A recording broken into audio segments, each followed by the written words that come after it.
Ka momente në jetë ku gjithçka duket e qetë nga jashtë, por brenda nesh një zë i butë na fton të mendojmë më thellë. Ky zë nuk është i zakonshëm. Ai nuk bërtet, nuk kërkon vëmendje me forcë. Është Zoti, i cili flet në mënyrën më të pastër dhe të ndershme, aty ku askush tjetër nuk mund të arrijë, në zemrën tënde. Kur dëshiron të ndryshosh, kur një dritë e vogël ndizet në mendimet e tua duke të udhëhequr drejt së mirës, kjo nuk është rastësia. Ky është momenti kur Zoti të thret dhe të kujton se jeta jote ka një qëllim të madh. Ai e di se kush je dhe kush mund të bëhesh, prandaj të fton me butësi të zgjedhësh rrugën e dritës. Por për të dëgjuar këtë thirrje, duhet të qetësosh shpirtin, të mbyllësh zhurmat e botës që shpesh të largojnë nga e vërteta. Kur zemra bëhet e pastër dhe mendja hapet ndaj dashurisë së tij, atëherë çdo fjalë e tij bëhet udhëzim, çdo shenjë bëhet e qartë dhe çdo hap merr kuptim. Zoti është gjithmonë duke të thirrur. Pyetja është: a je duke dëgjuar? Shpesh, Zoti nuk flet me zë të lartë. Ai zgjedh heshtjen si një mënyrë për të tërhequr vëmendjen e zemrës sonë. Në momentet kur gjithçka duket e qetë, kur bota duket e largët dhe mendimet e tua ndalojnë për një çast, ai flet përmes paqes së brendshme që ndjen.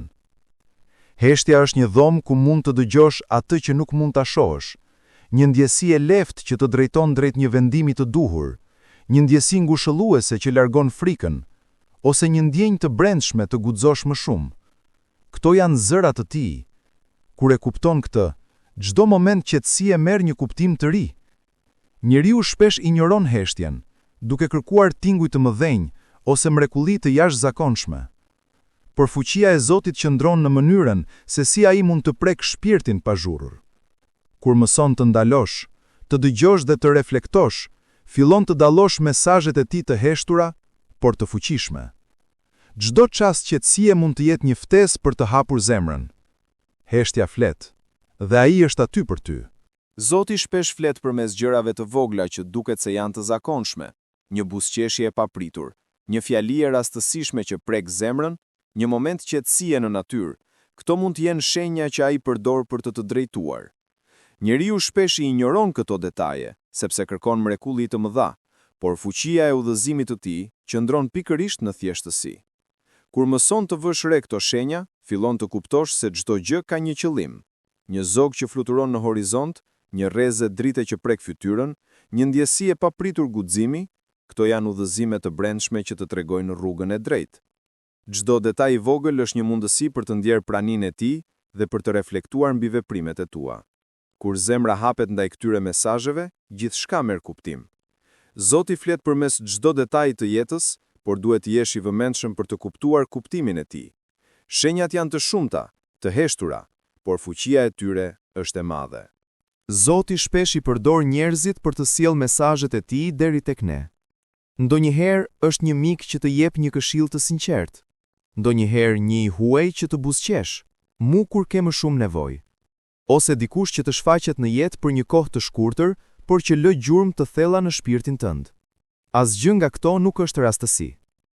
Kur dikush të ngushëllon në një moment të vështirë, kur merr një ndihmë të papritur, ose kur një bisedë thjesht të ndryshon mendimin, këto janë mënyra të Zotit për të treguar se ai është pranë dhe të sheh. Njerëzit janë fjalët e tij të gjalla. Është e rëndësishme të vëzhgosh jo vetëm ato që thuhen, por edhe mënyrën si të bëjnë të ndihesh. Ndonjëherë një person të vë në provë, sepse edhe kjo është pjesë e mësimit të Zotit. Ai dërgon njerëz për të ngritur, për të mësuar dhe për të forcuar. Nëse zemra jote është e hapur, do t'i njohësh këto takime si dhurata hynore. Çdo njeri që vjen në jetën tënde ka një arsyetim shpirtëror. Kur Zoti flet në zemrën tënde, shpesh ngrihet një luftë e brendshme. Një pjesë e shpirtit dëshiron të ndjek dritën, të ecë drejt besimit dhe të përqafojë atë që Zoti dëshiron për ty. Por një pjesë tjetër, e lidhur me frikën dhe dyshimin, përpiqet të mbajë pas në errësirë. Kjo betejë e paprekshme është një shenjë se Zoti po të thërret. Çdo herë që përballesh me një vendim të rëndësishëm moral, të bësh atë që është e drejtë apo atë që është e lehtë, po përjeton këtë luftë. Dy zëra brenda teje flasin, një që të jep qetësi dhe dritë dhe një tjetër që të sjellë shqetësim dhe konfuzion. Zëri i Zotit është ai që të udhëheq drejt paqes së vërtetë. Mos mendo se dyshimi është mungesë besimi, përkundrazi, është prova që besimi është i gjallë brenda teje. Zoti nuk të lë të qetë kur je larg rrugës së tij. Ai të nxit, të shtyn dhe të fton vazhdimisht të zgjedhësh të mirën. Në këtë luftë të brendshme, çdo fitore është një hap më afër tij. Çdo njeri ecën mes dritës dhe errësirës. Në shpirtin ton ka gjithmonë një betejë midis të mirës që Zoti mbjell dhe tundimeve që kërkojnë të na largojnë prej tij. Errësira nuk vjen gjithnjë si diçka e frikshme. Nganjëherë ajo maskohet si rehati, si zgjedhja më e lehtë, si heshtje ndaj së vërtetës. Por kur Zoti të thërret, ai sjell dritë. Një dritë që nuk të lejon të fshihesh pas arsyetimeve. Një dritë që të tregon rrugën drejt ndryshimit. Kjo dritë nuk të detyron, ajo vetëm të ofron të drejtën për të zgjedhur rrugën që i jep kuptim jetës sate. Errësira të ngjall frikë dhe të përçan nga vetja. Drita të jep paqe dhe të sill më pranë dashurisë hyjnore. Ndonjëherë, për të njohur dritën, duhet të pranosh se je futur në errësirë. Ky është momenti kur thirrja e Zotit bëhet më e fortë. Ai do të rikthejë shpirtin tënd në vendin ku i përket, pranë tij. Vendimi është gjithmonë i yti. Zgjedhja jote e përcakton rrugën që do të ndjek zemra. Nëse dëshiron të kuptosh kur Zoti po të flet, dëgjo ndërgjegjen tënde. Ajo është dhurata që ai vendosi brenda teje për të dalluar të mirën nga e keqja. Edhe kur askush nuk të sheh, ndërgjegja të flet. Ajo është një zë i butë, por i fortë, që të kujton se kush je në të vërtetë dhe kush duhet të jesh. Kur bën një gabim, ajo të dhemb jo për të të dënuar, por për të të rikthuar në rrugën e drejtë. Kur bën diçka të mirë pa kërkuar shpërblim, ajo të mbush me paqe, sepse je në përputhje me vullnetin e Zotit. Ndërgjegja është ura mes shpirtit tënd dhe fjalës së tij. Shpesh, ne përpiqemi ta heshtim këtë zë kur na kujton të vërteta të pakëndshme, ose kur na nxit të ndryshojmë. Por sa herë që e injoron ndërgjegjen, humbet një mundësi të dëgjosh Zotin. Ai flet përmes saj vazhdimisht, çdo ditë, në çdo zgjedhje, në çdo hap. Ndaj mos e mbyll zemrën. Lejoje ndërgjegjen të udhëheq drejt asaj që është e drejtë dhe e pastër, sepse ajo është zëri i tij brenda teje. Në heshtjen e natës, kur mendimet fillojnë të fluturojnë të pashoqëruara, një zë i brendshëm të flet. Nuk është frika, as dyshimi, por një thirrje hyjnore që të shtyn të mos heqësh dorë. Ai zë është i butë, por ka forcën të rrëzojë çdo mur që ke ngritur për të mbrojtur zemrën tënde të lodhur. Zoti nuk pushon së foluri, edhe kur ti ke pushuar së dëgjuari. Ti kujton se je vetëm në betejën tënde, por në çdo lot që ke derdhur, ai ka qenë aty. Në çdo derë që tu mbyll, ai po përgatiste një portë më të madhe. Në çdo humbje, ai po të udhëhiqte drejt një fitoreje që ende nuk e sheh. Nëse shqetësimi yt është i madh, mos harro. Zoti është më i madh se gjithçka që të frikson. Zëri i tij nuk hesht, sepse dashuria e tij për ty nuk zbehet kurrë. Dëgjo atë thirrje brenda shpirtit tënd. Ajo të udhëzon drejt paqes, forcës dhe shpresës së përjetshme.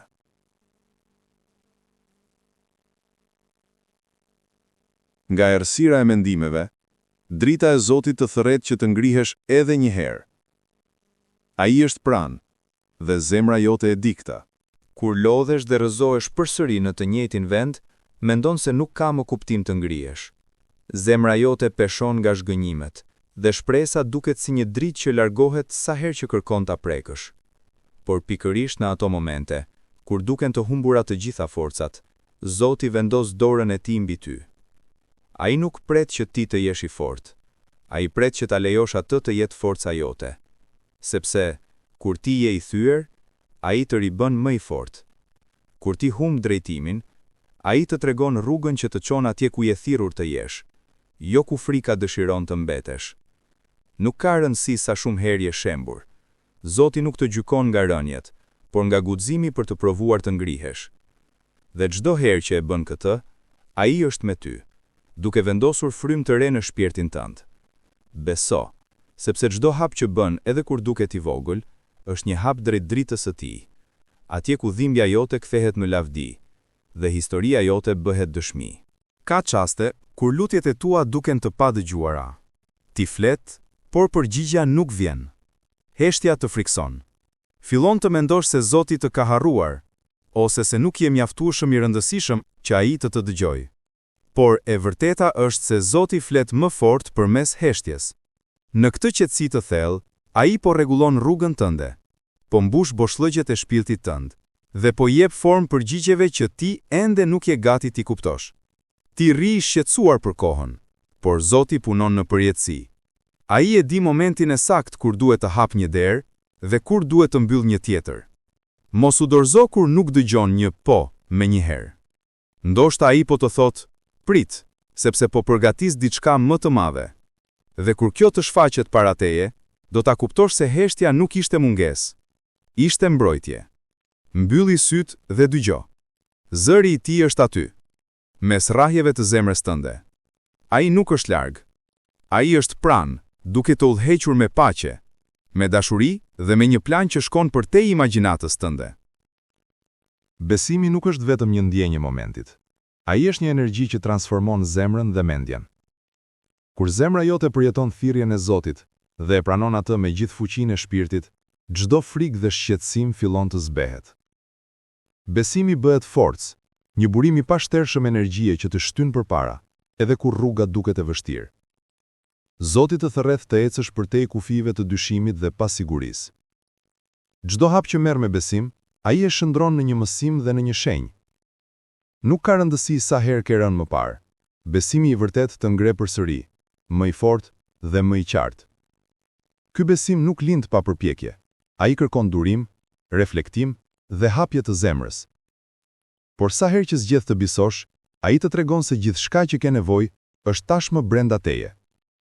Besimi nuk e heq errësirën, por të jep dritën për ta përballuar. Në çdo moment sfidues, lejo që thirrja e Zotit të shndrohet në besim dhe fuqinë tënde të brendshme. Ai është pranë, duke të mbajtur në çdo hap të rrugës. Edhe kur gjithçka duket e humbur, kur errësira duket e pafundme dhe zemra është e lodhur nga betejat e jetës, Zoti vazhdon të të thërras. Ai të kujton se shpresa nuk është një koncept i largët, por një forcë që lind brenda shpirtit tënd. Çdo frymëmarrje, çdo hap, çdo zgjedhje e vogël është një mundësi për të rigjetur këtë shpresë. Shpresa e Zotit nuk zhgënjen kurrë. Kur gjithçka duket e vështirë, ai të jep një dritë të brendshme që nuk mund të shuhet. Madje edhe një buzëqeshje e thjeshtë, një moment qetësie, apo një shenjë vogël nga jeta, janë prova se ai është aty, duke kujdesur për ty. Çdo pengesë është një mundësi për të besuar më shumë. Çdo humbje është një mësim për të kuptuar fuqinë e tij. Kur zemra jote zgjedh të besojë, ajo transformohet. Shpresa bëhet dritë dhe drita bëhet udhëzues. Mos harro kurrë. Ai të thërret për të qëndruar i fortë, për të shpresuar dhe për të parë dritën që ai ka vendosur për ty. Çdo vendim që merrim ka rëndësi në rrugën tonë shpirtërore. Zoti fjet përmes zgjedhjeve të vogla dhe të mëdha që bëjmë çdo ditë. Ai nuk imponon, por udhëhiq. Çdo moment reflektimi dhe çdo zgjedhje ndërgjegjshme është një mundësi për të dëgjuar thirrjen e tij dhe për të ndjekur rrugën e drejtë. Kur përballesh me dilema, ndjenja e brendshme, shenjat e vogla dhe ndihma e njerëzve pranë teje janë mënyrat që ai përdor për të të udhëhequr. Nuk ka zgjedhje të parëndësishme. Çdo veprim ka një ndikim që shpesh nuk e kupton menjëherë. Zoti i sheh të gjitha dhe çdo zgjedhje tënde është një mundësi për të rritur besimin, për të forcuar shpirtin dhe për të kuptuar më mirë planin që ai ka për ty. Kur zemra jote është e hapur, vendimet e jetës bëhen ura për të marrë drejtimin që ai ka vendosur. Çdo hap i vogël drejt së vërtetës është një hap drejt dritës. Dhe kur ndjek këtë udhëzim, do të ndihesh i mbrojtur, i udhëhequr dhe i paqët. Zoti flet edhe përmes faljes. Kur zemra jote mban zemërim, dhimbje ose mlef, ai të fton të lëshosh ato pesh. Falja nuk është vetëm një akt ndaj të tjerëve, por një dhuratë për shpirtin tënd. Ajo të çliron dhe të afron më pranë dritës hynore. Në momentet kur ke qenë i lënduar, të falësh nuk është e lehtë. Por kur e bën, zëri i Zotit bëhet më i qartë brenda teje. Ti fillon të ndjesh një paqe që nuk mund të vijë nga asgjë tjetër. Falja të lidh me fuqinë e tij, dhe çdo pengesë shpirtërore që ke bartur fillon të shndrohet në mësim dhe forcë. Zoti përdor faljen për të treguar se çdo gabim, çdo dhimbje dhe çdo situatë e vështirë mund të shndrohet. Kur ti fal, ti nuk humb diçka. Ti fiton paqe, qetësi dhe kuptim. Mos hezito të hapësh zemrën dhe të lehtësohesh, sepse fuqia e faljes është një thirrje e Zotit që të bëhesh më i fortë, më i dashur dhe më i lidhur me dritën që ai ofron. Në fund të çdo udhëtimi shpirtëror, ajo që mbetet më e rëndësishme është zemra jote. Një zemër e hapur për thirrjen e Zotit është një portë që nuk mbyllet kurrë. Ai e di se secili hap që ke marr, çdo betejë që ke përballuar dhe çdo shenjë që ke vënë re, të kam përgatitur për këtë moment. Të jesh i hapur ndaj tij nuk do të thotë të mos kesh dyshime apo sfida. Do të thotë të pranosh udhëzimin e tij dhe të besosh se ai është gjithmonë pranë. Në çdo frymëmarrje, çdo hap dhe çdo zgjedhje, ai flet, udhëheq dhe mbështet. Kur zemra jote e pranon këtë, çdo gjë tjetër gjen vendin e saj. Në këtë hapësirë paqësore, ku besimi dhe shpresa bashkohen, ti ndjen dashurinë e tij të pakushtzuar. Çdo pengesë bëhet mësim, çdo sfidë bëhet forcë, dhe çdo moment i jetës bëhet një mundësi për të dëgjuar më qartë thirrjen e tij. Le të jetë kjo thirrje udhërrëfyesi yt për të jetuar me besim, shpresë dhe dashuri. Zoti është aty, dhe zemra jote e di këtë.